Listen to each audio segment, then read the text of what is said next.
It's a great day. Welcome to That's Great IT, your one-stop place to learn about IT ops by turning IT noise into insights and manual tasks into automated actions, powered by BigPanda. I'm your host, Craig Ferrara. Join me as I talk to tech experts and people from different walks of life, sharing great insights, the latest trends, and relevant topics about IT ops and AI ops. This is That's Great IT, powered by BigPanda.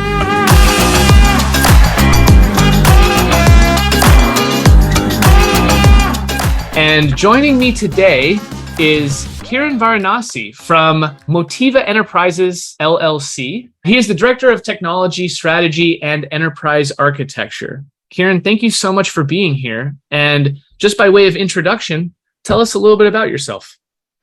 Thank you, Craig. Pleasure to be here and really looking forward to the conversation. I have about 30 years of experience in various parts of IT and in various industries. Done everything from supply chain to security to healthcare to power and natural gas. And the company that I work for now is more in the refinery and chemical space. So different whole gamut of industries. And within that, from an IT function standpoint, everything from, I started my career, I think, 30 years ago as a junior programmer somewhere. And I'm running architecture teams now and infrastructure operations. So it's been a fantastic journey and a lot of learning across, as I lost my hair, I guess. But it's been a fantastic journey. No, that's great to hear. And I'm always interested whenever we bring somebody onto the show who has a career working in different market verticals. So you mentioned, utilities, and now you also mentioned healthcare. Yep. I'm guessing that from an IT and operations perspective, although there's a very different, we'll say, business model and responsibility in, say, those two verticals, there's probably still a lot of similarities in how things used to be done and the changes that people are experiencing today in IT operations. Would you agree with that? Absolutely. In fact, my take on this is the business of IT, if you think about it, is really problem solving and enabling business. How does business go about conducting itself? How does it add to the bottom line? How does it keep itself secure? Those are the fundamentals and they have never changed, right? That is still the basics. What has changed is how quickly businesses have to react to market conditions, to changes in market, to competition, and to changing regulations. As we find out new things and as new technology evolves, businesses want to leverage that. Everybody is looking to differentiate themselves in the market. Every company is looking to differentiate, irrespective of whichever vertical you take, right? Everybody is looking to differentiate themselves in the market. So how do you incorporate those fundamentals and adapt to this changing, fast-paced, way of operating that we see today? That is the challenge. That makes sense. Right? The foundations are still the same. What you need to do is still the same. How you need to do that is what is different. Gotcha. And that makes a lot of sense. And that's a perfect kind of introduction to today's topic for us, which is modern incident management. And if we think about where we were and have been and where we're now today, talking about just the velocity of doing business and handling changes and this changing landscape of technology, the ever-increasing load of observability events that IT operators are now responsible for. What I'd love to start by asking you, incident management prior to the modern era is this. Observability tools, there were fewer of them. The types of events that IT operators handled, there were fewer of them. If you think about event processing then, so you have these tools that are monitoring different aspects of a business and the services it provides. Thinking back 10 or 20 years ago, what type of event processing was in place so that an operator knew what they were looking at as these observability tools fired alerts into a NOC or some type of L1 team? Let's walk through an example from, say, 2 decades ago, right? Sure. If you had most of your footprint, your system's footprint, let's focus on IT operations for a second. Incidents can be IT operations, can be safety, can be cybersecurity. There's a whole gamut of how things can go wrong.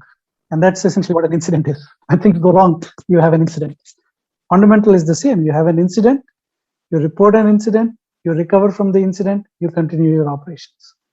I have this tendency of trying to simplify as to the lowest denominator, and that is what this is, right? Something went wrong. You now need to know how to recover from it. You need to inform certain people, and then you need to continue operations. Maybe find a way to prevent this from happening in the future, which is really problem management. If you go back 20 years ago, 2 decades ago, and you start thinking about how did we manage incidents back then? Our footprint was somewhere in a data center. It was secure. People didn't have access to it. And something failed. Let's say a server failed to start. A business user or whoever was trying to access that particular system running on this server would say, call a number, 1-800 help me, for example. They would call this number. That person would take the call and then say, oh, it's this application. Maybe he or she has a spreadsheet somewhere or has something written down. They look at it and say, okay, I need to call this number for this particular system. And they can try to figure out what happens. Now that service desk, help desk employee calls this certain on-call number, right? We'll call it on-call number. They call that, and then that person responds and says, okay, who is reporting it? Who has the problem? Okay, this server is not available. At that point, you don't even know what is happening. All you know is that application that's supposed to be running on this server A is not accessible to someone. You don't know who it is. You don't know what is the real problem. And you start by asking the question, has his password expired? That's where you start. So every incident at that point used to start off with, there was a run book, a series of questions you would go and ask. And well, first of all, you have to connect with the user to ask these questions. They'll ask these series of questions. And by the time you get to the point of what the actual problem the user is seeing, and you have some insight into, okay, this is probably where I need to go look.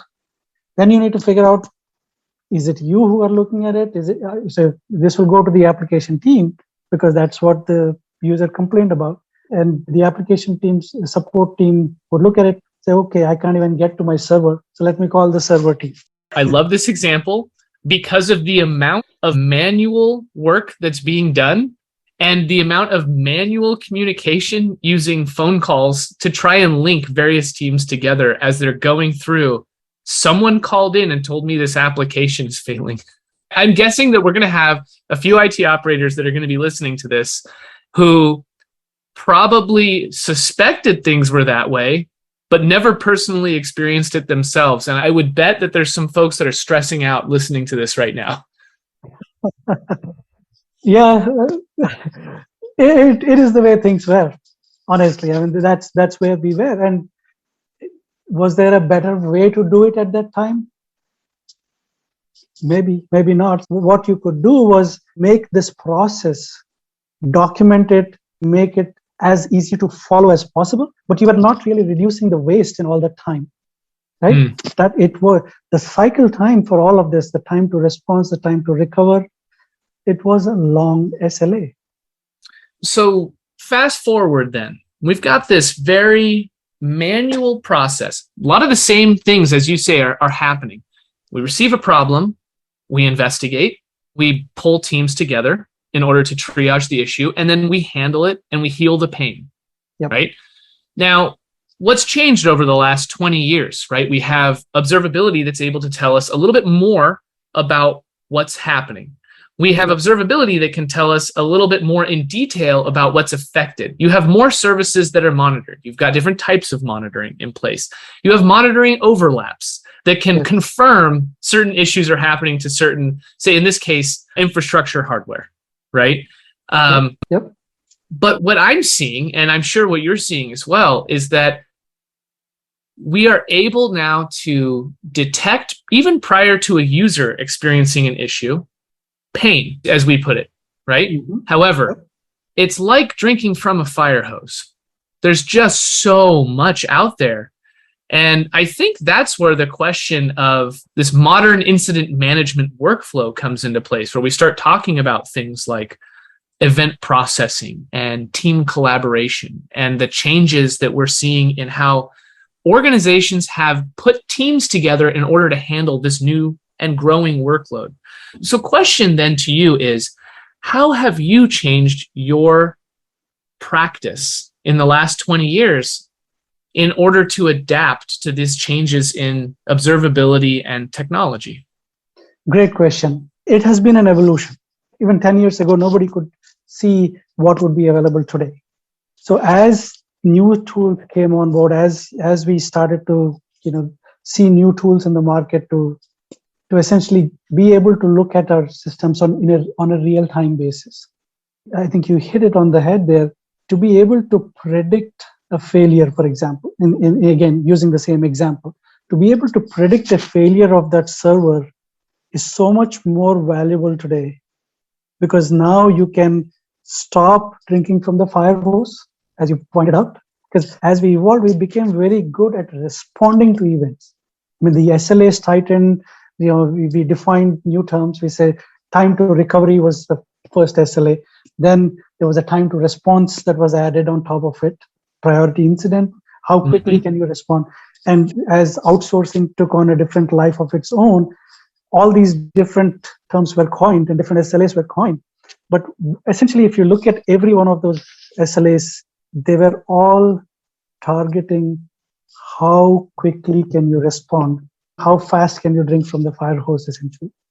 So we became good at it. We became really good at it. The SLA started becoming stringent, where we used to have, for critical systems, it was an 8-hour recovery time.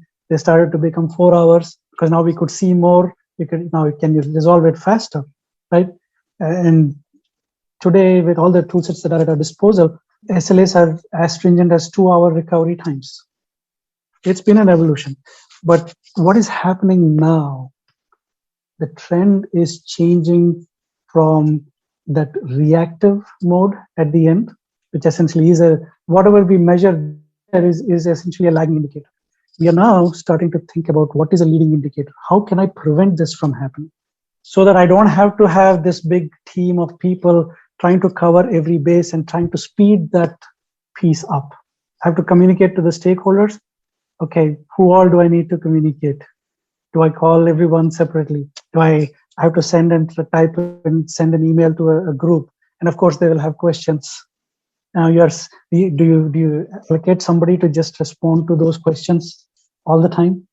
Or everybody wants the reporting of the incident or what is happening at different stages. Everybody wants different information at different stages. How do you get hold of all of this? And I think that is where we are. We are at that inflection point now, where we can actually figure out how do we look at leading indicators and how do we make this process better. So let me ask you a loaded question then. Is that what AI Ops is? AI Ops in its true, again, my own interpretation of. Well, yeah, I want your interpretation. That's what I want. Because again, my opinion is that it has confused a lot of people. When we talk about AI Ops, the conversation always ends, it seems like, did we automate something? It's also, we live in the digital world today. And when you ask somebody, what is digital for you? You get so many different varied perspectives. In my own simple mind, I say digital or AI Ops being a critical component of being digital. Being digital is really about how quickly can you get the relevant information out to the right people so they can actually action on something, on that information. That is digital. Now, in some cases, it can be through a mobile app. In some cases, it could be through an online portal. And in some cases, it is through AI Ops. Automation. That is a great definition, by the way. And it's probably one that I agree with the most. And what I try to do is ask every one of our guests their opinion on what AI ops is. And I think that's a great one. We're seeing the term thrown around so much. I mean, again, we're talking modern incident management here. You can't get away from talking about AI ops. But everybody today, and don't get me wrong, I work for a technology provider, talks about how they provide AI ops. And I got to be honest, I don't think anyone is wrong. I think when one company, even if you're an observability tool or you're an ITSM platform or you're some sort of discovery tool that's mapping topology of interrelated systems, every single player is one piece of an AI ops puzzle. It's a greater ecosystem that comes together to create, in effect, automated IT operations. And we're not talking necessarily about runbook automation. It doesn't need to be some self-healing strategy before you have AI ops in place. It could be automated incident prioritization, better incident automated routing. It's still ending up in an operator's hands, but there's so many little pieces of that go into creating this idea of predictive and automated operations for teams.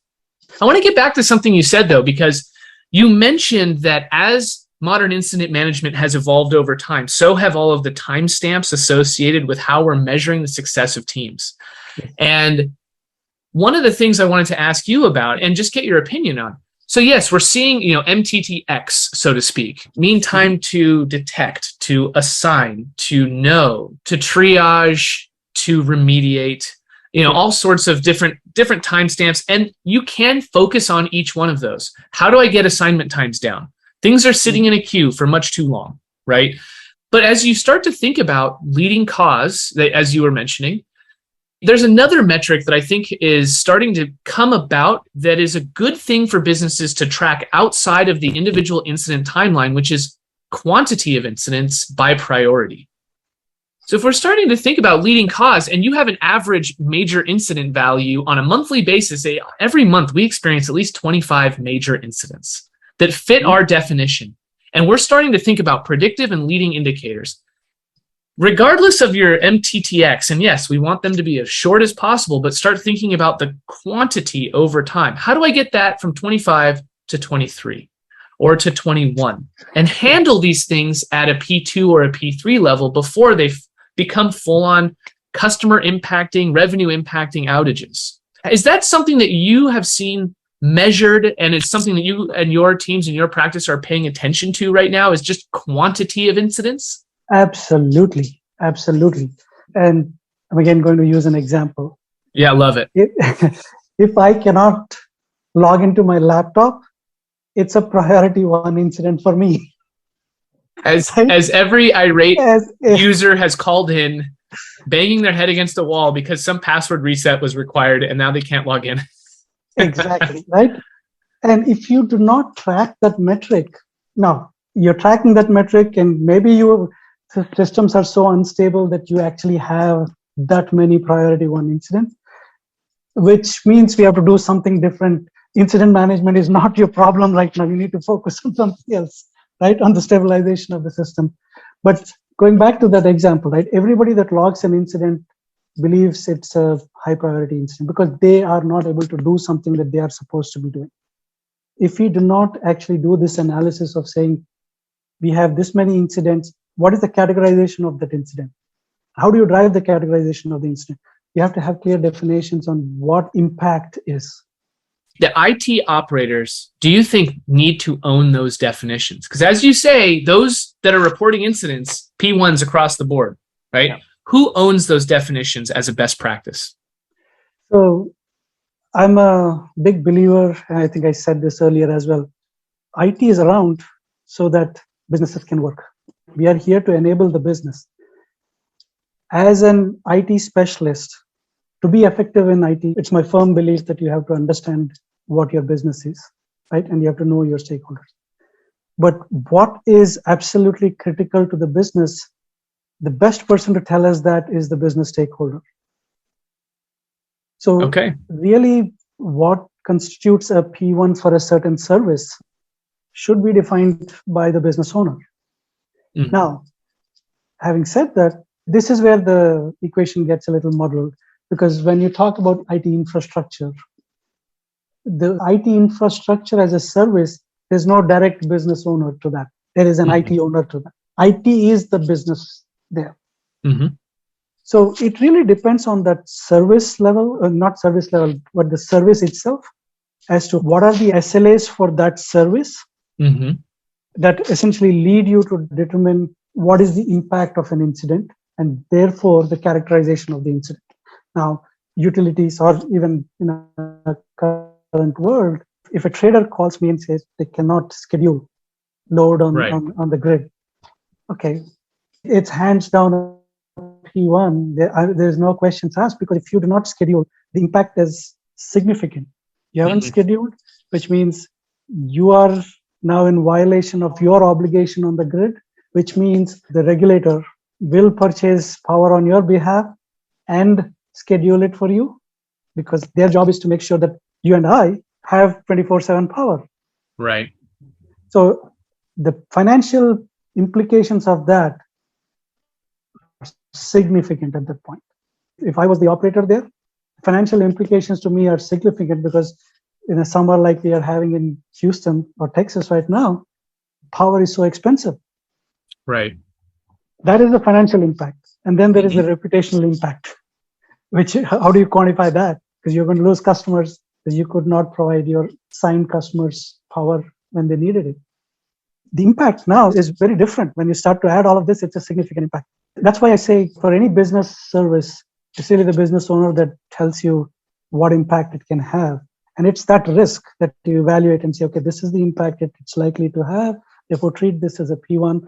Okay, if it is, I call in as a trader, I call in and say, on my laptop, I cannot log in, but I can log in on a desktop and continue my work. Okay, it's not a P1 at that point, because the impact is different. That makes That's sense. probably a P4 at that point.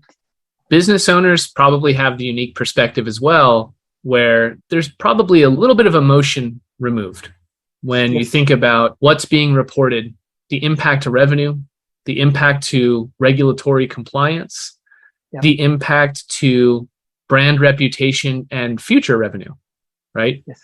That makes a lot of sense.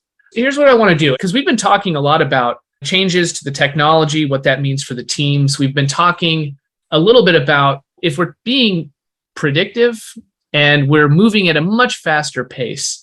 What I want to do is I want to kind of end talking a little bit about how teams are organized today for modern incident management. Because we get customers that have very different operating models inside their organization for, say, we call them L1 support, where you're receiving incidents, they're coming in. You might have a service desk that's there manning phones, as we have always seen, even 20 years ago, receiving the phone calls from users experiencing pain in some way, shape, or form. You then might have, an SRE team as a first layer of support. You might have an app dev team that owns application layers as a first line of support. Or we get organizations that have a NOC that does everything, regardless of discipline. And it might be part of their operating model to escalate certain categories to application owners, et cetera, and really not do much remediation at L1.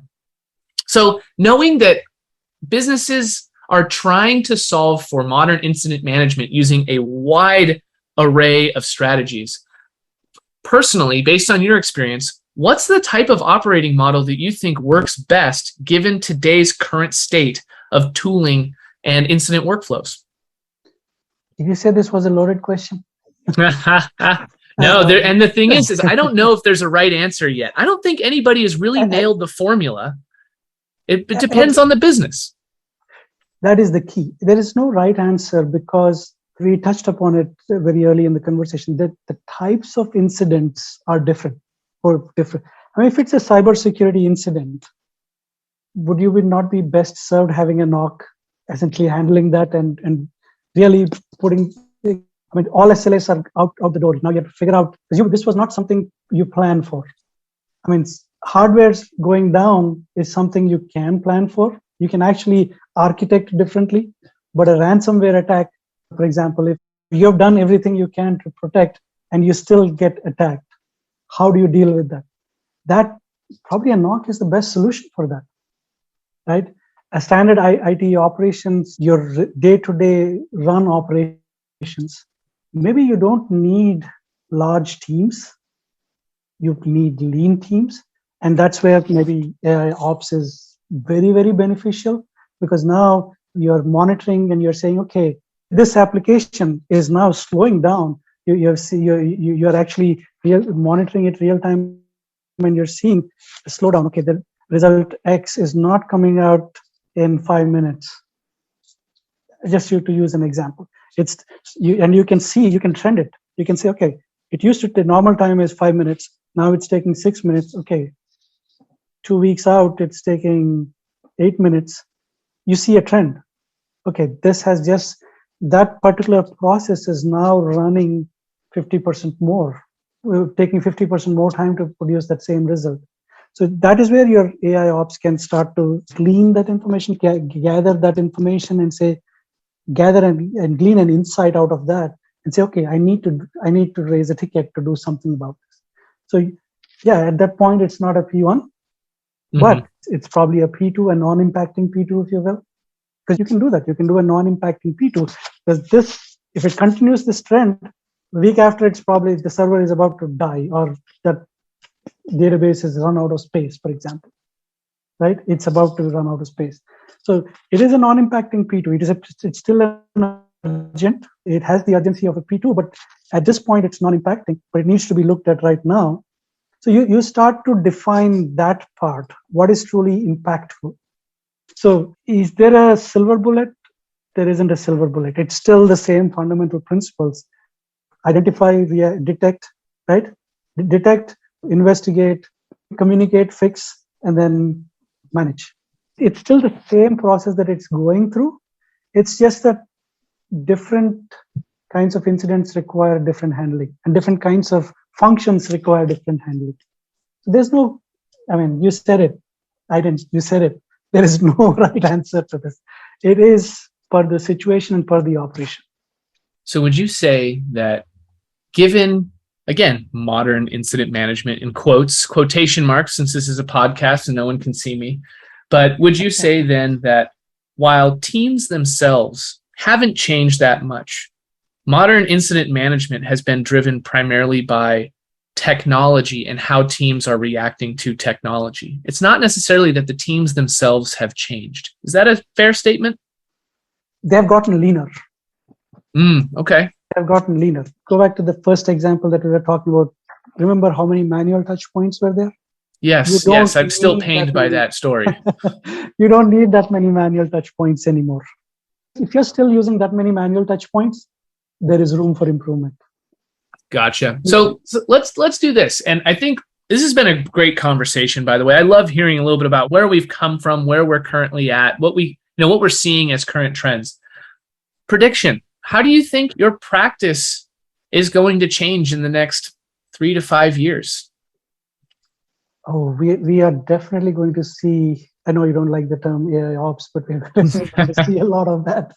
And I mean, honestly, you cannot continue to run operations in the old-fashioned way, because you will become obsolete as a business. You will not be able to compete with others that are actually doing that. And we've seen that. I mean, when you think, again, putting the digital transformation or digital operations lens on top of all of this, right?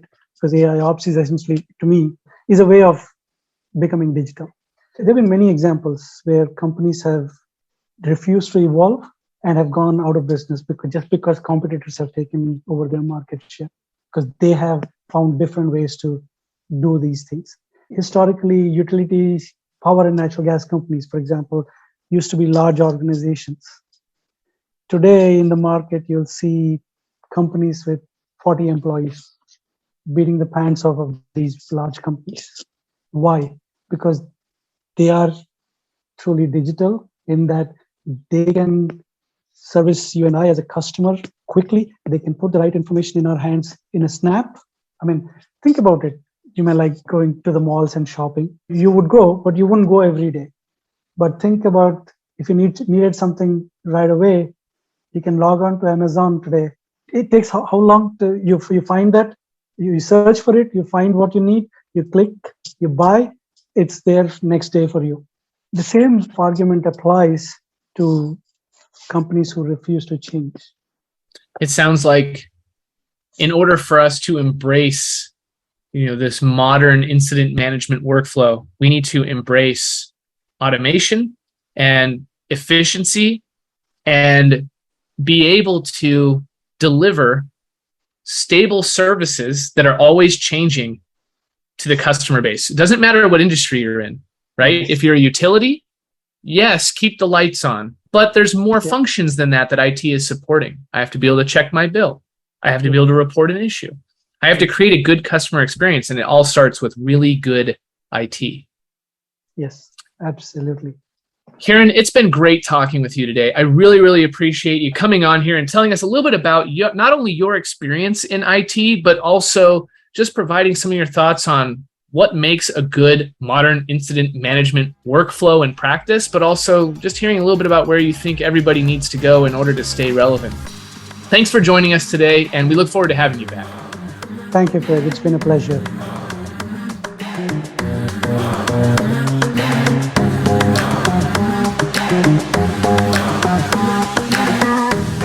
That was great. Thanks everyone for tuning in. This has been That's Great IT, your one-stop place to learn about IT ops and AI ops, powered by BigPanda. Catch us on our next episode.